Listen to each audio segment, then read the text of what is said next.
नमस्ते, यहाँहरूलाई मेरो नेपाली किचनमा स्वागत छ।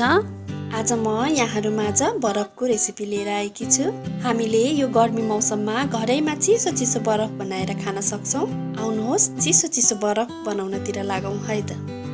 हामीले मौसम अनुसारका विभिन्न फलफुलबाट पनि यो बरफलाई तयार गर्न सक्छौं। आज मैले चाहिँ यहाँ खरबुजाबाट बरफ बनाउन लागेकी छु।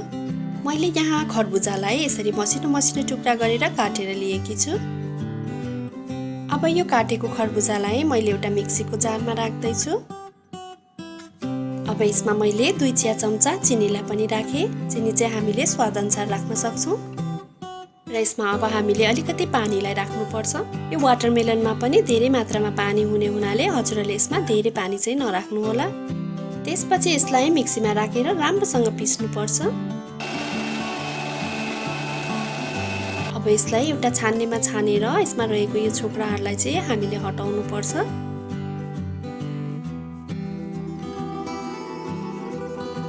अब यो वाटरमेलनको जुसबाट चाहिँ हामीले बरफ जमाउनु पर्छ। मसँग चाहिँ बरफ जमाउने यस्तो खालको स्ट्यान्ड छ।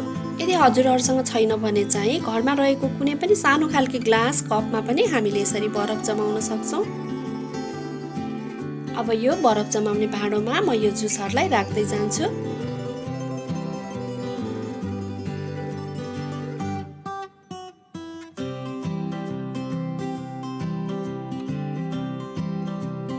यसरी नै हामीले दूध र ओरियो बिस्कुटबाट पनि बरफ जमाउन सक्छौं।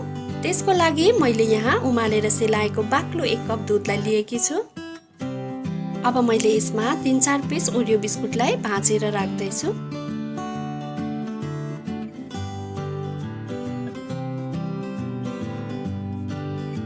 त्यसपछि यसलाई एकैछिन चलाएपछि ओरियो बिस्कुट यसमा राम्रोसँग घोलिन्छ। र हजुरहरूलाई यसमा गुलियो मन पर्छ भने यसमा चिनी एड गर्न पनि सक्नुहुनेछ।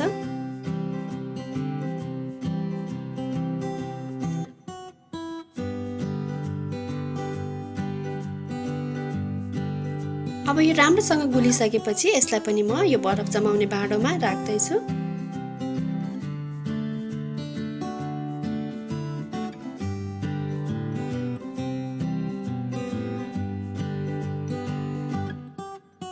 यसरी नै हामीले फ्रुटी रियल जुसहरूबाट पनि बरफ बनाउन सक्छौं।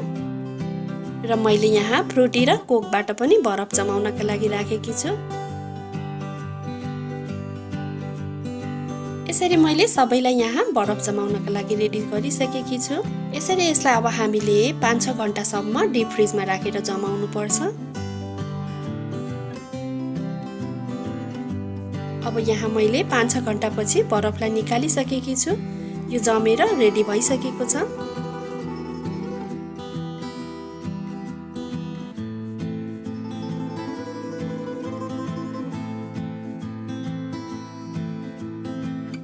अब यहाँ मैले एक एक गरेर सबै बरफलाई निकालिसकेकी छु।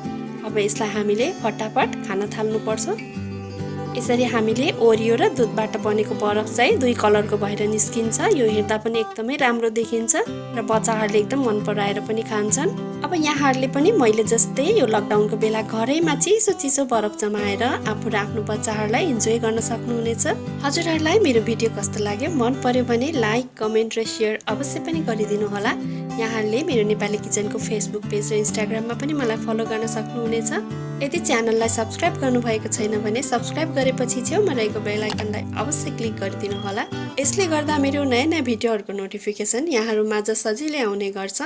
हवस् त, यहाँहरूको दिन सुखमय बितोस्। धन्यवाद।